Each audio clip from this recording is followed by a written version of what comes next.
সুপ্রিয় শিক্ষার্থীরা, unity education BD চ্যানেলটিতে তোমাদের স্বাগতম। আজ আমরা নবম শ্রেণীর স্বাস্থ্য সুরক্ষা বইয়ের পৃষ্ঠা নং 20 এর শারীরিক এবং মানসিক স্বাস্থ্যসেবা গ্রহণকারী এবং প্রদানকারী সাধারণ যে ধরনের সমস্যার সম্মুখীন হয়ে থাকেন তা শারীরিক স্বাস্থ্যসেবা, মানসিক স্বাস্থ্যসেবা গ্রহণকারী এবং প্রদানকারী এই চোখটি পূরণ করব।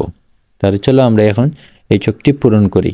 শারীরিক স্বাস্থ্যসেবায় সেবা গ্রহণকারী 1 নম্বরে লিখতে পারি হাসপাতাল দূরে হওয়ায় তাৎক্ষণিক জরুরি সেবা পেতে সমস্যা হয়। 2 নম্বরে পর্যাপ্ত বিশেষজ্ঞ চিকিৎসকের অভাব। 3 নম্বরে রোগ নির্ণয়ে আধুনিক চিকিৎসা প্রযুক্তির অভাব। 4 নম্বরে আর্থিক অসচ্ছলতার।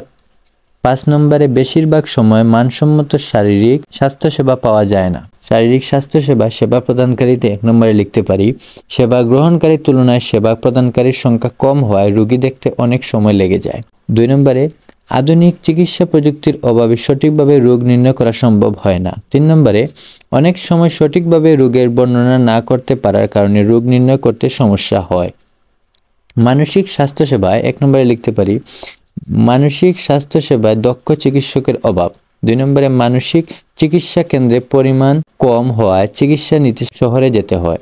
3 নম্বরে মানসম্মত মানসিক চিকিৎসার অভাব, আর্থিক অসচ্ছলতা। সেবা প্রদানকারীতে 1 নম্বরে লিখতে পারি মানসিক রোগ নির্ণয় করার ক্ষেত্রে সমস্যা পড়তে হয়। 2 নম্বরে লিখতে পারি মানসিক চিকিৎসকের পরিমাণ কম হওয়ার কারণে সব রোগীকে চিকিৎসা প্রদান করতে অসুবিধা হয়। 3 নম্বরে উন্নত চিকিৎসা প্রযুক্তির অভাব।